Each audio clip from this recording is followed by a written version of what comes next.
back again to the all gas, no trash faithful. Welcome to another episode of All Gas, No Trash. I'm Josh. Technically, I'm just the sidekick. The draw, the main event, Adam. Yeah, hello. Welcome to the podcast. I hope you are having a fucking excellent week. I don't know how well it is here in California with it being 100 fucking degrees or however fucking hot it is. I don't know how hot it is. Death. But anyways, if you're melting in the heat and you want a distraction while you're sitting there waiting for your air conditioning to cool down in your car, you should go to GameRageMagazine.com where you can hear all of our podcasts or anywhere podcasts are sold. And if you want to follow us on Instagram and TikTok, at Game Rage Magazine, Twitter/X, at Game Rage Mag, YouTube, at Game Rage Magazine, because everything's on YouTube. And if you like this show, you should just do yourself a favor and just follow this show, Adam, directly on Instagram, at All Gas No Trash Official. Anyways. All right, what do you got for us today there, good buddy?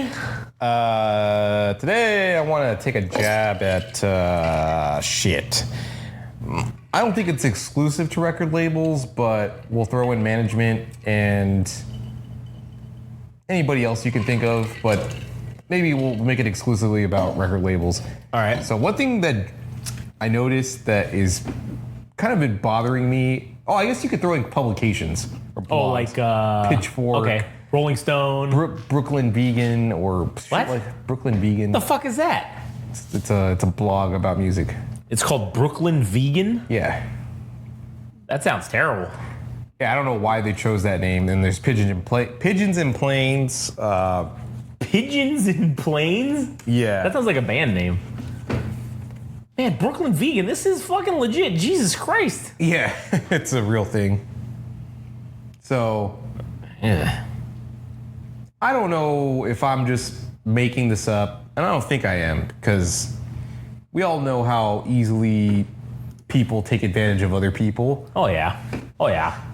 So I see this advertisement from this record label, if I'm not mistaken, it's called Captured Tracks, right? Okay. So they're making their pitch about them making a record label, or not a record label, but a playlist, right? With the feature some of their artists, and they make an offer to you, a call to action that says, hey, why don't you tell us about the music that you're listening to, new bands? So they're basically fucking making the fans do all their fucking work. Yes, and I just can't believe that, dude. Like, and people buy into it. They're like, oh yeah, and you know, artists are gonna buy into it because, oh, this is our way to get noticed by a record label and all that shit. But mainly it's people being duped into participating in this. When, like, this in itself is A&R work. This is like scouting, right? Yeah, yeah. So you're basically crowdsourcing or aggregating information from people that are voluntarily providing these bands. And I just think it's horseshit. I don't think we should be helping people do their fucking job. And I don't know why I was so incensed about it, but I fucking hate it. I really think people should be a little bit more wise, and regardless of whether you like a record label or not, if they're on the smaller or larger scale, that's their fucking job. You found those bands, man, you should be getting fucking paid, and maybe you should be working at that record label if you're able to find all of the latest cuts, all the crunchiest grooves. Why are you just handing it over? Why are you glad-handedly giving these people information that is probably worth money? I mean, that's time and effort that you're wasting. Well, not exactly wasting, but you're saving them fucking time when they should be doing their dirt. Yeah, and it's kind of like, I mean, I will. Okay, I'll say this. Okay, to play a slight devil's advocate here, I will say that the record labels and management companies and everybody, whatever, doing this, right? It is essentially a very genius maneuver because you have turned now your entire following into A&R guys. So now you can just delete. Really, you don't even. Why the fuck do you even need A&R people anymore?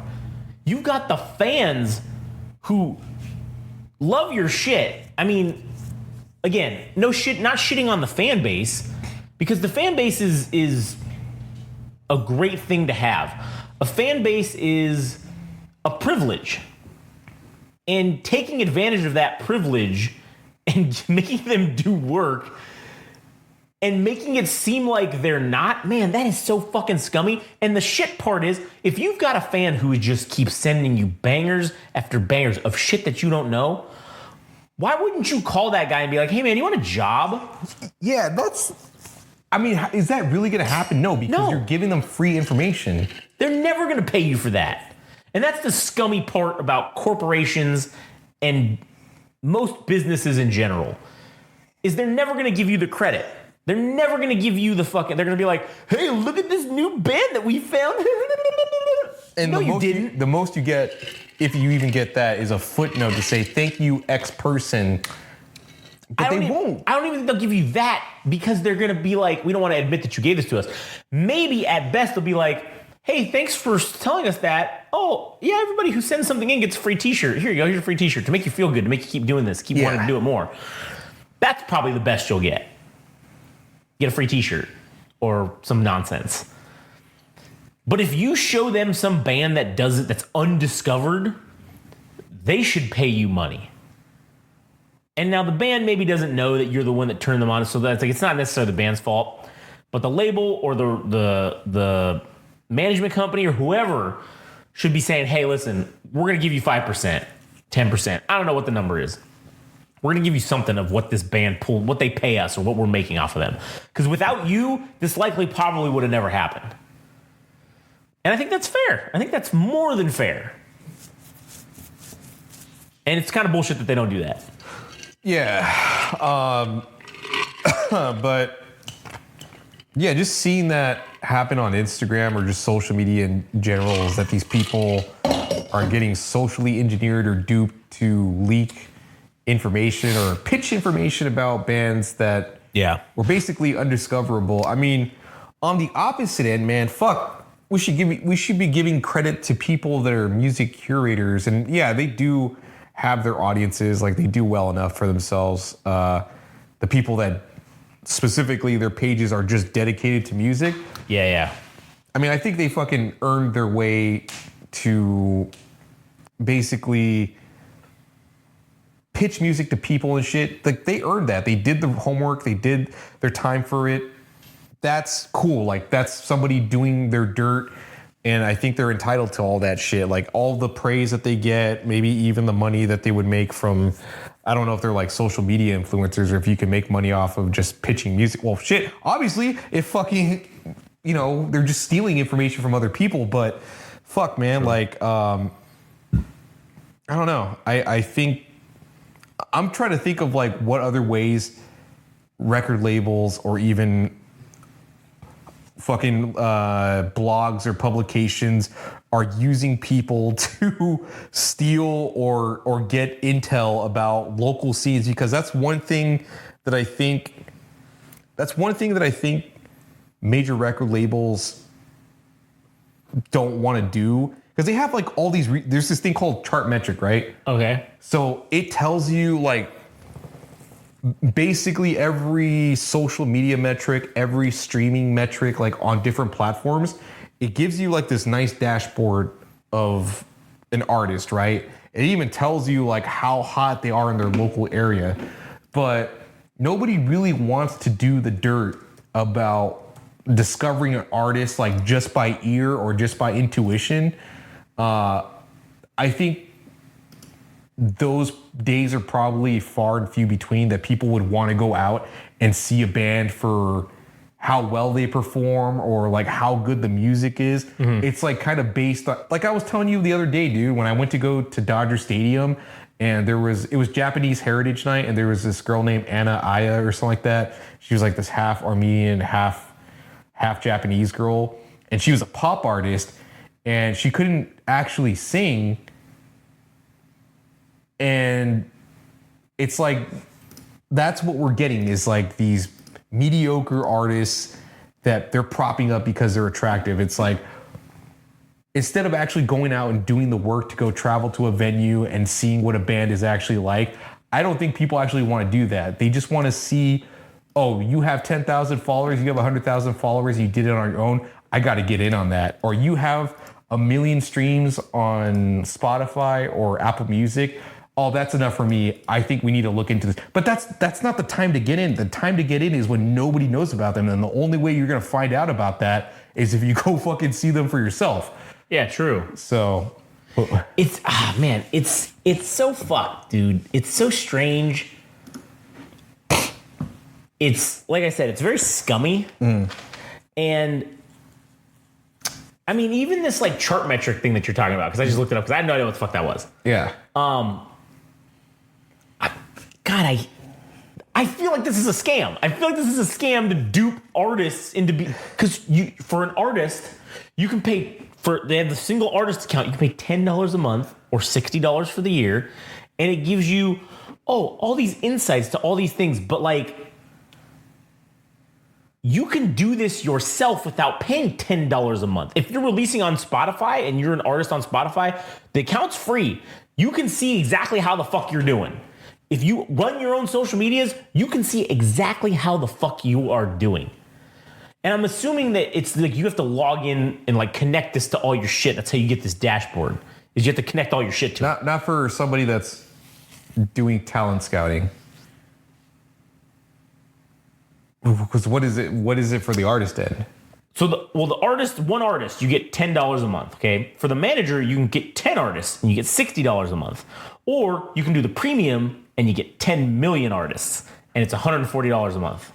But what is it? You get social and streaming insights, audience geography, demographics, and brand affinity, playlist data and insights, radio and Sirius XM airplay, plus A&R and talent tools, radio airplay of 3,000 plus stations, filtering city and country data, brand affinity tools, Compare Pro tool, priority online support, and current and historical charts on But why would an artist want to use that? I don't think an artist would want to use that. Because it's mainly for talent scouting. That's what I think this is, but they have a plan that's for artists. So it's like you're scamming artists out of this so they can see their own metrics that they can already fucking see on everything that they're on. Oh, I got you. Like, that's stupid as hell. Why would any artist fucking pay?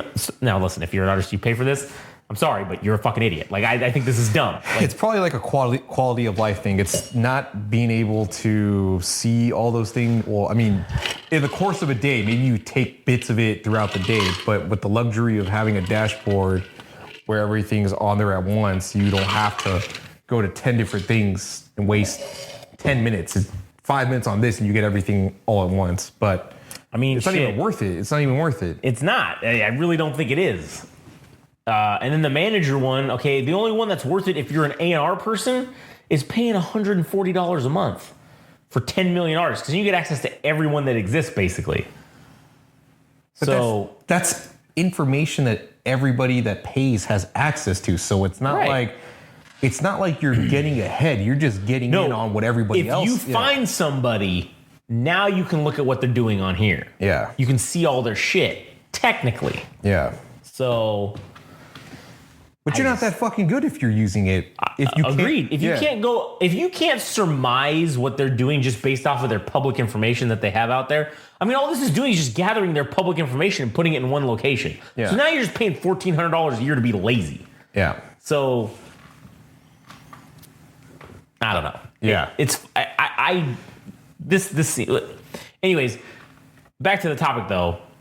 Specifically, these fucking people compiling playlists and like, honestly, compiling playlists, of course it's just going to be your artists, right? Like if you're a record label and you're compiling playlists on something, you're not going to put anybody else's artists on there. You're only going to put your guys on there. And you're going to be like, oh, these are the guys that you should be listening to. Well, if you like this one, you should listen to these other ones. Of course, it's like incestuous. It's like getting all the people that like your one person to like all your other shit. All the other shit, yeah. You can just bring all that money back to you. This one person is buying albums from 4 or 5 of your artists. You're just recirculating the same fan base, essentially. I mean, sure, it's good business. It's smart. It makes sense on a business level. But it's like you're not going out there and finding new shit. And I don't want to jerk you off too much, but at least that's what you do. Yeah. At least with this, like you go out and find new shit. And yeah, there are lulls where there's not a lot of good shit. I mean, we've been going through one of those fairly recently where there's just not too much good new music that you've been able to find. And shit, sometimes that fucking happens. But it doesn't mean that we're going to go out and be like, hey, if anybody knows of any new stuff that you should. Yeah, I'm not a fucking beggar, dude. No. Like, I don't like people, not to say I don't appreciate people taking time out of their day to say, because I do have people send me stuff like, oh, here's this artist that seems interesting or whatever. Yeah. And then I see that they have 10,000. I'm like, I'm not interested because that's way too far. That's way too far ahead. I'm looking for I'm literally looking for bands that are just starting out or barely getting on their way. I certainly appreciate people taking time out of their day, but I'm not begging for that shit because I rather give myself credit than anybody else, to be honest. I mean, that's true. I mean, listen, that's true enough. I mean, why would we want to fucking take a handout when you could just go do the dirt yourself and find it, you know? Yeah, I mean, dude, I will take pride once AKA BK takes off or does whatever. Oh man, because dude, I know it's like a leap of faith or whatever to say somebody that doesn't have like a huge following or anything like that. Yeah. She barely has 2 singles, but I could tell, dude, this is physical proof of me. I know I've talked about it in other episodes, but our interview with her, which you can check out on Without Censor on GameRageMagazine.com or Spotify or any streaming platform. Yeah, or even whatever. on YouTube. Yeah. Dude, I based my opinion on what I think about her or what I speculate about her on a 15-second, maybe even a 60-second reel.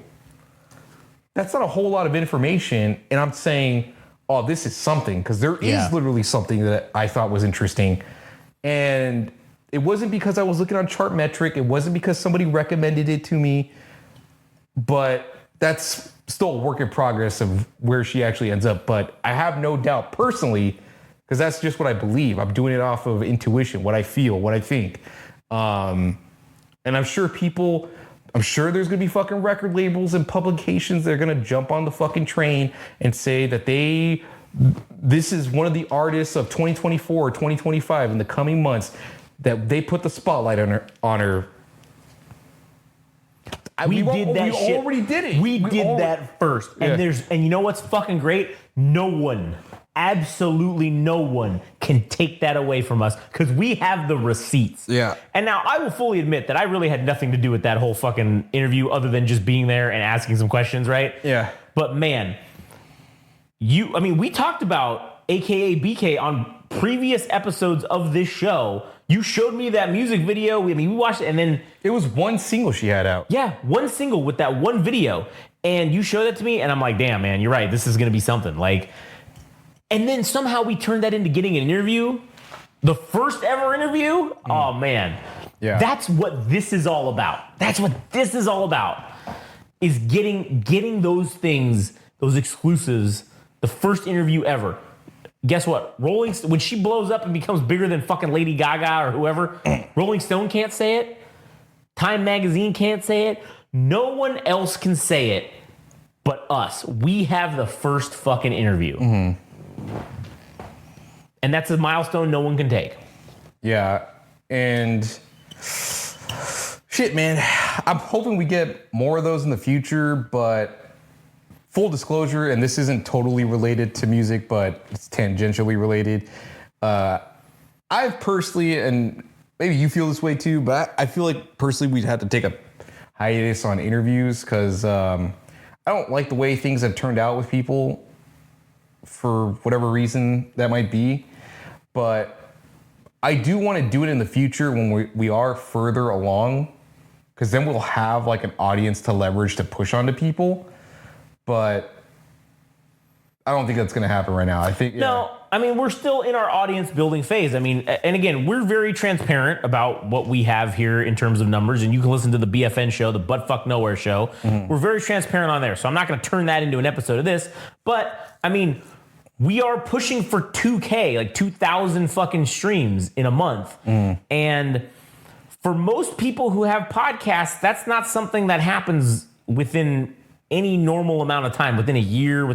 That takes years to get to that point, to get enough people to consistently listen, and we've been consistently growing over the last several months. So we're in our audience build phase right now. Yeah. And as we introduce new content and new things for people to enjoy, that's only going to get bigger. And yeah, maybe not next year.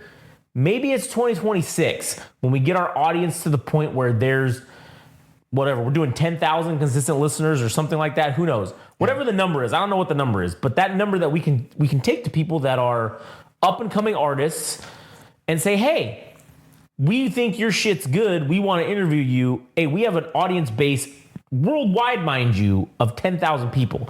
Because that's one of the things we do offer, is we do have a worldwide audience. I mean, we saw the other day, one listener in the Islamic Republic of Iran. How fucking crazy is that? How crazy is that? Yeah. So places you would think, I can't wait until we get a North Korean fucking hit on there. Yeah. That's going to be the coolest shit ever. But we have an international audience, whether we like it or not. We have a worldwide reach with the people who listen. And so we're getting streams, we're increasing, we're growing. And like you said, we'll get there eventually. But right now, I agree with you completely. We have not had the reciprocation on some of these high-level guests. And we've talked about this. We did a whole BFN show episode about it. So if you want to go listen to it, you can go listen to it about that. But we haven't had the reciprocation we felt that was required of someone coming on our show to help to do the same level of promotion that we put out. Yeah, I mean, fucking respect, honestly. Right. Like, I think we went out of our way to make them feel welcome or comfortable and all that shit. And I personally haven't felt like we received it in a equal or greater amount. And I think I could say that to some degree, I try not to take it personal, but there is a small part of me that did. And I think I need to become more mature in that regard, but I also think we need to get further along so that we don't have to ask, that we get to the point where it's just easy enough to have people come to us, but we're going to ask the smaller bands because we see something. We see something, and it'll be easy to jumpstart them and get where they want. And we can actually propel them, essentially. Yeah. And that's where I think that to any bands out there, like, that's just how we do business. That's just how we do shit. We're going to give 100 fucking percent of our effort, because that's just the respectful thing. We people that want to give us their time, we respect that. And we'll respect you and respect your time, just as we expect you to respect our time and respect us for coming on or having you on and doing this stuff. Yeah. And we're going to give you the full, legit, hey man, we're not going to half-ass nothing. We haven't half-assed a single fucking thing that we've done. Mm-hmm.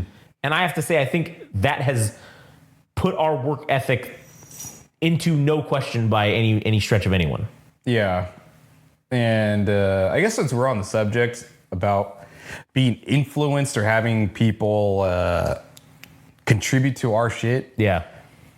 I hope when we get further down the road that if people start contacting us from record labels, that our opinions remain the same, or if we don't like something, that's actually how we feel. We're not just going to say, oh, this was okay when it wasn't really.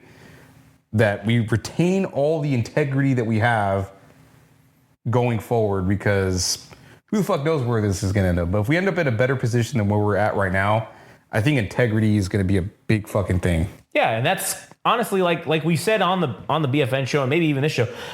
The whole point of starting this was to have no masters, was to have no one be able to tell us what we can and can't do, to say what we can and can't. I almost don't want record labels to fucking contact us, because, listen, I do have no problem. If I don't like your band, I have no problem telling you to go fuck yourself. All right, I'm sorry. We're not going to fucking take your money to change our mind. That's not going to happen. Yeah.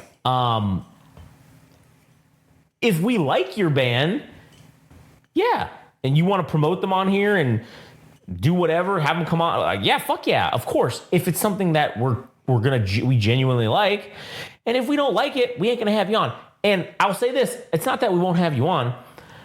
If you want to come on here and we don't like your shit, be prepared for us to shit on you. And if you're cool with that, hey, props and respect, but we're gonna ask you, hey man, what that fucking band was it Low Hum? That one that fucking sucked ass and the two albums were better. If Low Hum ever came on here, I'd be like, hey man, what the fuck happened? Yeah, honestly, I mean, well, if you want to listen to that episode and everything we had to say for that, but sure, dude. I mean, if we ever had him on, which he probably won't, if he ended up listening to this episode, or not this episode, but the previous one, the review we did of his new album. I don't think an artist would really want to hear that, but no, they don't, because they're cowards, and that's what it is. All right, they're all afraid, and they don't want to hear negative feedback, and I get it. That's fine. That's your choice. You don't need to listen to us. You don't need to fucking come on here. But hey, man, again, if you come on, yeah, we're gonna ask you what the fuck is going on, why this sucks. But hey, I give you respect for coming on and listening and facing that. Because maybe you can argue to me why you think it's better, and you can argue to the audience. You're not going to change my mind, but hey, you can argue to the people. Yeah. And again, we're not even saying anyone who listens to us has to agree with our opinions. If you like fucking that, like Low Hum as an example, if you like that, awesome, cool, that's good for you. We didn't like it, but cool, man. We're glad you listened to it and you enjoy it. Good on you. I hope as a proxy or a side effect, by proxy of us shitting on something I think we said stuff in the past that if it ends up becoming more popular because we had a contrary opinion to most people, that'd be equally as fucking funny or awesome. Yeah. Well, either way, we still did you a favor. All right. Yeah. Like, we still helped you out either way. Even if us shitting on it and people were like, oh, I disagree, this is fucking great, you guys are idiots. Cool. We still fucking helped you either way. 27 minutes. Okay. And just to add real quickly, as a secondary topic, and I don't think it'll be a whole long-winded one. Yeah. Man, I'm still kind of surprised that we're still in a time where people are still willing to dabble in things that were good for the time, good for a decade, and we're revisiting again. But as far as like genres go, right? There's this band called the McCharmleys. Charmleys? That sounds like a great fucking name. And they're kind of a throwback to 60s garage rock and shit, right? And it's fronted by a female artist, or it's fronted with a female front woman. Wait, that's redundant. But that is redundant, yeah. They're like I said, their gimmick is like the 60s garage rock shit, right? Okay. They even address appropriately for that. I'm like, man, this is the shit that we have to deal with. Of course, one of the topics that we've talked about in the past is like nostalgia and revisiting things. And I'm just thinking, fuck, man, we're back at this again. The 60s, like, people can't fucking let go, dude. This is why we can't fucking have new music, because people refuse to move on to better things or new things in general. Maybe not, it's not all fucking great, or maybe it's too far out there, but at least it's fucking changed, dude. I am so tired of seeing bands that go back to do things that were done in the fucking decades past. Why? That's when it was good. That was the peak. That was when it made sense. And here we are in the 2020s. The roaring 20s. Well, I don't know how roaring they are, but roaring in debt, or whatever the fuck you want to say about the current economic situation. But I just can't believe we're revisiting these things again when you could choose to be original. True. Choose to be creative. Choose to be anything. But this is the thing you settle on. And you also create a ceiling for yourself, because there's only an audience for that thing, for the people that still exist, that are that old, that experienced it back in those times, or the people that were appreciative of those days. But that's like a very small minutia of people that are of the general music population. So why are you setting yourself up for failure in such a niche audience? Like, I don't get that. You want my theory? Go ahead. My theory is that people in general are lazy and they're afraid. And people stick to what they know and what's easy. Because what they know is they know that like those people that 60s fucking whatever band. Yeah, it's like the Beatles. Like that's the most comparable thing. Like that's what they know. They know it, and it's easy to copy because it's safe, and it's also safe. Most people are risk averse. They will not take a risk on something strange because they don't want to do it. Now, listen, this whole fucking millennial frog thing is a risk. It's different, it's weird, it's fucking strange. But why not? This whole Game Rage magazine, it's weird, it's fucking, it's very contrary to most things. It's not it's not popular in terms of like, we're just regurgitating popular opinions. We are saying things that are different than pretty much everyone else. And why would we take the easy route and just pander? That's my thought. But most people they want to take the easy route and just pander to what's popular and to pander to an audience that is the mass mainstream fucking audience, right? And same thing applies, I think, to music. I think the same thing applies to sports. I think the same thing applies to almost everything that humans do. Is most people will opt for the road less, or not the road less traveled. They will opt for the easy road and the well-known road as opposed to the road less traveled. And that's why they end up in mediocrity. That's why they end up in fucking obscurity. Because no one's willing to take a risk anymore. And the ones that do take a risk, those are the ones that maybe get elevated. So, but again, also it's hard for people because mediocrity and same old shit is rewarded in a lot of industries. It is, man. That fucking Anna Aya chick, I'm telling you, man. Safe.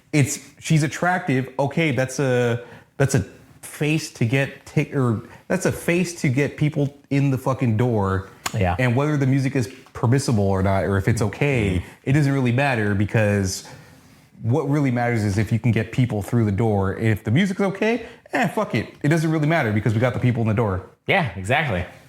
So I don't know. But that's more or less all I had to add for this episode. Yeah, all right, cool. Fuck publications, blogs, record labels for duping people. Be a little bit wiser, please. Like, please don't hand over this information so easily. You did the homework to discover these bands. Gatekeep them a little bit so these people can't fucking profit off of bands so easily. So just think about what you're doing before you hand over shit. Tell all your friends, tell everybody you know, don't tell the music. It's the opposite. Don't tell the labels. It's the opposite of if you see something, say something, all right? Yeah. Don't fucking tell the government. And the government is the labels in the music industry, all right? Yeah. Anyways, all right, yeah, I don't have anything else. Let's fucking get out of here. Roll on out. Thank you guys for listening. If you want to hear all of our other podcasts, you can easily go to GameRageMagazine.com. You can also go to any podcast fucking service, because we're basically on all of them. YouTube's especially. YouTube #1 for sure. At Game Rage Magazine on YouTube. At Game Rage Magazine on Instagram and TikTok. At Game Rage Mag on Twitter/X. If you like this show, do yourself a favor. If you want to hear new music that's good, follow All Gas No Trash Official on Instagram. Adam puts out plenty of stuff when it's available. I'm not accepting submissions because I don't fucking listen to them anyway, so. Yeah, don't fucking, we're not saying, don't fucking give him shit, but just fucking follow him to listen to the shit that he is telling you about, because it's likely stuff you've never heard before. And do yourself a favor. And fucking follow All Gas No Trash Official. Anyways, all right, that's enough shilling for one episode of our own, hawking our own wares, as they say.